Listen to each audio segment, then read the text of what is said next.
Hi friends, next we are going to study about the methods of psychology. ठीक है, psychology में क्या क्या मेथड्स होते हैं उसके ऊपर हम स्टडी करने वाले हैं। मेथड्स मतलब तरीका, क्या क्या तरीके से स्टडी होती है साइकोलॉजी। ठीक है, तो हम उसमें जो है थोड़े पॉइंट्स पहले बोलता हूँ मैं, उसके बाद उसके ऊपर डीप स्टडी करेंगे। ठीक है, जैसे कि मेथड्स में आता है सेल्फ ऑब्जर्वेशन मेथड, या फिर हम उसको कहते हैं इंट्रोस्पेक्शनल मेथड। सेकंड आता है observational method. Third experimental method. Fourth जो है केस स्टडी मेथड। फिफ्थ जो है सर्वे मेथड। उसके बाद टेस्टिंग मेथड। नेक्स्ट जो है रेटिंग स्केल मेथड। और अपना लास्ट जो देखेंगे वो है जेनेटिक या फिर डेवलपमेंटल मेथड। ये थोड़े मेथड्स है, इसके ऊपर हम स्टडी करने वाले हैं। देखिए, हम यहाँ पे स्टडी कर रहे हैं मेथड्स ऑन साइकोलॉजी। तो यहाँ पे हम अभी आपको बता चुका हूँ कि मेथड्स क्या क्या होते हैं साइकोलॉजी में। तो फर्स्ट मैंने कहा था कि सेल्फ ऑब्जर्वेशन मेथड या फिर इंट्रोस्पेक्शन मेथड। हम इसको थोड़ा डीप स्टडी करेंगे, समझने की कोशिश करेंगे। सेल्फ ऑब्जर्वेशन किसे कहते हैं?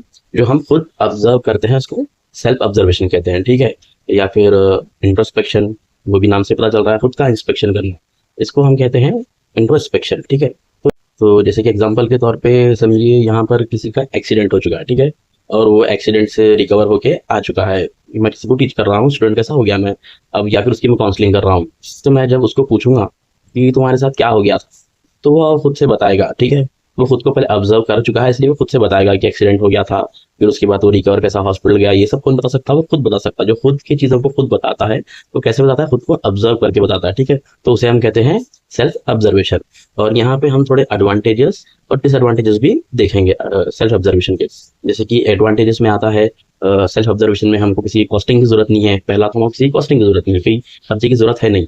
यहाँ पे सिर्फ ऑब्जर्व करना है, बिना खर्चे के हो जाता है। सेकंड एडवांटेज आता है, यहाँ पे हमें किसी लैबोरेटरी की जरूरत नहीं है, किसी लैब की जरूरत नहीं है, क्योंकि यहाँ पे खुद से बता रहा है वो, आसानी से हो जाएगा। तो यहाँ पे लैब की जरूरत नहीं है। चौथा जो है, कोई अपैरेटस, कोई चीजें हमें लगने वाले हैं नहीं यहाँ पे इसके लिए, तो यहाँ पे हमें अपैरेटस की भी जरूरत नहीं है, क्योंकि वो खुद से बता रहा है हर चीज। ठीक है, और चौथा जो है यहाँ पे वो खुद से जब बता रहा है, और तो उसको किसी एजुकेटेड होने की जरूरत भी नहीं है बंदे को। मतलब थोड़ी बहुत नॉलेज रही या समझ सकता है चीजें, एजुकेशन होना जरूरी नहीं है, वो खुद से बता सकता है, खुद को समझ सकता है।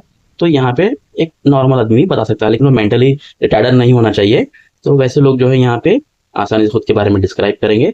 तो यहाँ पे थोड़े एडवांटेजेस है ये ऑब्जर्वेशन मेथड के। और डिसएडवांटेजेस क्या होते हैं सेल्फ ऑब्जर्वेशन के, वो भी देख लेंगे हम। डिसएडवांटेजेस, ये जो काउंसलिंग प्रोसेस, एग्जामिन जो हम कर रहे हैं, हम ये किसी चाइल्ड पे अप्लाई नहीं कर सकते, क्योंकि जो छोटे बच्चे होते हैं वो खुद को ऑब्जर्व नहीं कर सकते, तो वो अपने बारे में बता नहीं सकते। तो इसलिए हम उनको एग्जामिन नहीं कर सकते। ये किसका डिसएडवांटेज या फिर ड्रॉबैक कह लो आप। और सेकंड जो है, किसी का आईक्यू कम है, कोई मेंटली रिटार्डेड पर्सन है, जो अपने आप को समझ नहीं सकता, बोल नहीं सकता, दिमाग से कमजोर है, आईक्यू लेवल बहुत ज्यादा लेवल पे कम है, तो हम उसके बारे में एग्जामिन को हम कर नहीं सकते। ये इसका ड्रॉबैक, डिसएडवांटेजेस ये एक है। और तीसरा जो है, ये प्राइवेट प्रोसेस है। जो एग्जामिन कर रहे हैं यहाँ पे, ऑब्जर्वर जो काउंसलिंग कर रहा है, वो जो पूछता है, तो आप जरूरी नहीं है कि उसको हर चीज सच बता दें। चाहे तो जैसे कि एग्जाम्पल के तौर पे आप, एक ऑपरेशन हो चुका है, अब हम पूछेंगे कैसा था ऑपरेशन, तो उसको बहुत तकलीफ हुई होंगी, बुरा लगा होगा, खराब था होगा। लेकिन अब वो आपको बता रहा है कि मुझे बहुत अच्छा लगा, मजा आ रहा था मुझे ये चीजों में से। तो ये जो है यहाँ पे अपनी प्राइवेट इन्फॉर्मेशन जब तक वो खुद से शेयर नहीं करता, हमें पता नहीं चलता। गलत बताएगा तो गलत पता चलेगा, तो ये एक ड्रॉबैक है इसका। तो यहाँ पे हम क्या देखिए, सेल्फ ऑब्जर्वेशन, किसी किसी खुद के अंदर झांकने को हम कहते हैं सेल्फ ऑब्जर्वेशन या फिर इंट्रोस्पेक्शन मेथड। तो हम स्टडी करेंगे ऑब्जर्वेशन मेथड पे। फर्स्ट हम सेल्फ ऑब्जर्वेशन, सेकेंड ऑब्जर्वेशन। ये बिल्कुल वही है जैसे सेल्फ ऑब्जर्वेशन में खुद को ऑब्जर्व कर रहे थे, ऑब्जर्वेशन में कोई सेकंड पर्सन आपको ऑब्जर्व कर रहा है, सेकंड पर्सन आपको काउंसलिंग कर रहा है। ठीक है, जो कोई एक पर्सन है जिसका ऑपरेशन हो चुका है या कुछ भी हो चुका है, उसके बाद वो बैठा है, तो उसके सामने आप किसी नर्स को हायर कर रहे हैं या कंसल्टेंट को हायर कर रहे हैं, तो आपके साथ रहेगा ऑपरेशन के बाद, आपकी क्या कंडीशन है।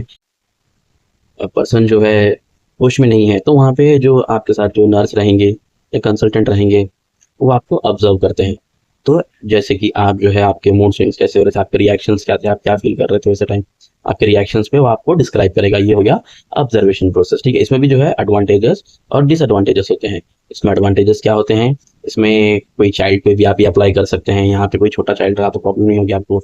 यहाँ पे आप मेंटली रिटार्ड पर्सन पे भी अप्लाई कर सकते हैं, प्रॉब्लम नहीं है आपको यहाँ पे। और तीसरा जो है, यहाँ पे आप जो प्राइवेट काउंसलिंग होती थी, ये वो भी नहीं थी। यहाँ पे आप जो है खुद से एक ऑब्जर्व करके सामने वाले को डिस्क्राइब कर सकते हैं। लेकिन यहाँ पे ये आपको वो चीज़ों की, साइकोलॉजी की और काउंसलिंग की नॉलेज होना बहुत ज़रूरी है।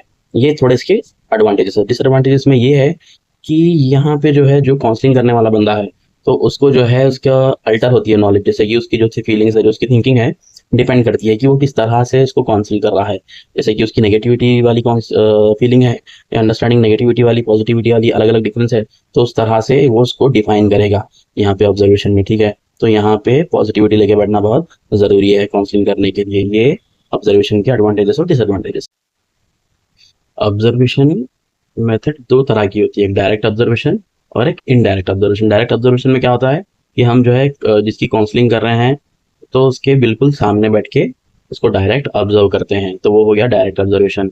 और इनडायरेक्ट ऑब्जर्वेशन क्या होता है, हम किसी थर्ड अपैरेटस के थ्रू या कोई थर्ड पर्सन के थ्रू या कोई कैमरे वीडियो बना के फिर आपको बता रहा है, तो ये जो है हम डायरेक्ट ऑब्जर्व नहीं कर रहे, तो इसे कहते हैं हम इनडायरेक्ट ऑब्जर्वेशन। ये दो ऑब्जर्वेशन के प्रोसेस है, ठीक है। एक्सपेरिमेंटल मेथड में होता क्या है, आप नाम से पहचान सकते हैं, ये एक्सपेरिमेंट करते हैं, जैसे कि बिहेवियर है, स्टडी कर रहे हैं, ऑब्जर्वर का जो है हम काउंसलिंग कर रहे हैं।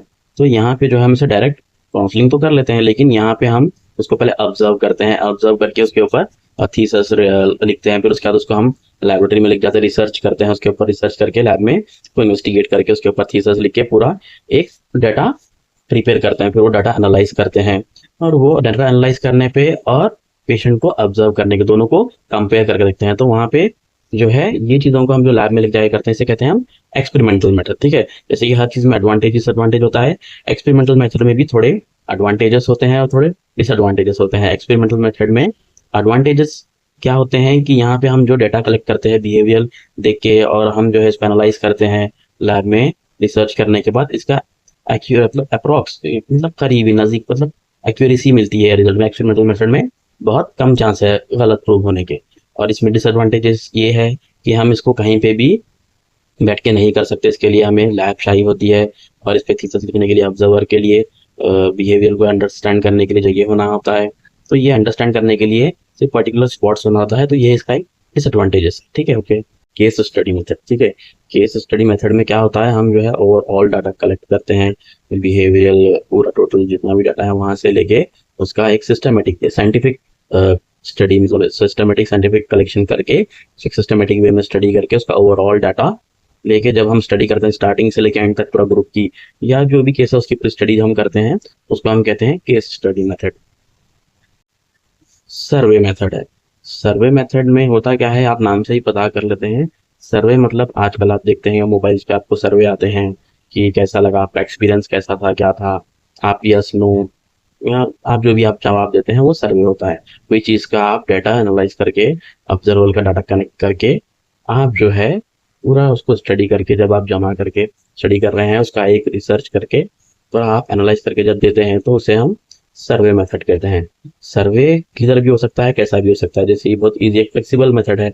आप ग्रुप में निकल गए कोई चीज़ का, जैसे हाउसिंग स्कीम का सर्वे कर रहे हैं, कास्ट सेंसस का सर्वे कर रहे हैं या पॉलिटिकल एनालाइज करके सर्वे कर रहे हैं, तो कहीं भी किसी चीज़ का ओपिनियन लेना है तो हम क्या कहते हैं, सर्वे मेथड। इसके भी एडवांटेजेस डिसएडवांटेजेस होते हैं। इसके एडवांटेजेस ये होते हैं कि आप ये कभी भी और कहीं पे भी कर सकते हैं, यहाँ आपको किसी चीज़ की ज़रूरत नहीं पड़ती है, फ्लेक्सिबली कहीं भी किसी भी कुछ भी सवाल करके उसका सर्वे कर सकते हैं। और इसका सबसे बड़ा डिसएडवांटेजेस ये है इसका कि आप जब सर्वे करते हैं तो किसी के ओपिनियन, किसी के राय मशवरे ये जो लेते हैं उसके ऊपर आपका सर्वे होता है, तो ये ज़रूरी नहीं है कि ये एक्यूरेट हो, आपको गलत से गलत इन्फॉर्मेशन देगा तो आपको इन्फॉर्मेशन जो आप प्रोवाइड कर रहे हैं वो एक्यूरेट होती नहीं है, तो इसीलिए इसका भरोसा भी नहीं कर सकते। ये सर्वे मेथड है। Testing method. टेस्टिंग मेथड में क्या होता है, हम जो है पर्सन के बिहेवियर को, उसकी इंटेलिजेंसी को, उसके इंटरेस्ट को पता करने के लिए उसका टेस्ट लेते हैं। जैसे एग्जांपल के तौर पे हम स्कूल में बच्चों का टेस्ट लेते हैं, जनरल क्वेश्चंस देते हैं सब्जेक्ट वाइज, तो वहाँ पे जो है उनकी टेस्ट ले रहे हैं। अब वो किस में ज़्यादा मार्क्स लेता है तो उससे हमें पता चलता है कि ये पर्सन का इंटरेस्ट किस में है, किसका इंटेलिजेंसी किस में है, तो हम ऐसे प्रोसेस को क्या कहते हैं, टेस्टिंग मेथड कहते हैं। फिर उसके बाद हमारा है rating scale method. Rating scale method जैसे कि आजकल बहुत टेक्नोलॉजी का ज़माना है, आप कुछ भी यूज़ करते हैं, जैसे व्हाट्सअप कॉलिंग कर रहे हो या कुछ भी कर रहे हो या अमेजोन पे शॉपिंग कर रहे हो, तो उसका आप क्या करते हैं, पहले उसका रिव्यू रेटिंग देखते हैं, नीचे स्टार्स आते हैं 1 2 3 4, तो वो उसकी रेटिंग होती है। आप कुछ भी खरीद रहे हैं और या आप कॉलिंग कर रहे हैं, व्हाट्सअप कॉलिंग कर रहे हैं, किसी कॉल करके जब रखते हैं तो आपको सडन एक नोटिफिकेशन आता है रेट दिस ऐप बोल के, तो आप 1 2 3 4 रेटिंग देते हैं। अगर से आप वहाँ पे 1 दिए तो बहुत खराब रेटिंग है, 2 3 4 5 में से वो चीज़ बहुत अच्छी रेटिंग है, तो ये सब चीज़ें ऐसे करके रेटिंग जहाँ रिव्यू देख के आप वर्कआउट करते हैं वो उसे कहते हैं हम रेटिंग स्केल मेथड। ये आजकल शॉपिंग साइट्स पे बहुत ज़्यादा इस्तेमाल होता है, आप रिव्यू देखते हैं, रेटिंग देख के शॉपिंग करते हैं। फिर लास्ट हम देखेंगे जेनेटिक या फिर डेवलपमेंटल मेथड। जेनेटिक किसे कहते हैं? हम वे मेथड में हम क्या करते हैं, किसी के एंसेस्टर के बारे में स्टडी करके इनको डिस्क्राइब करते हैं। पेशेंट को जब डिस्क्राइब कर रहे हैं किससे, उनके एंसेस्टर का नॉलेज लेके पीछे का, तो इनके पूरे जीन्स की नॉलेज हम लेके स्टडी कर रहे हैं, तो इसे हम कहते हैं जेनेटिक मेथड स्टडी। डेवलपमेंटल में एक्चुअल होता क्या है कि हम जो है किसी पेशेंट के जो इनका जो बर्थ से लेके डेथ तक का पूरा जो स्टडी कर रहे हैं कि कहाँ से स्टार्ट होकर कब डेथ हुआ, तो इसके दरमियानी वक्त में कैसा कैसा इनका बिहेवियर था, क्या था। तो यहाँ पे हम एक तो बैक स्टडी, एंसेस्टर की स्टडी भी देख लिए, और उसका पूरा बर्थ से लेकर डेथ तक का स्टडी करें, तो ये जेनेटिक या फिर डेवलपमेंटल मेथड हो गया। ये थोड़े मेथड्स थे हम जो हम स्टडी करें साइकोलॉजी में। Thank you.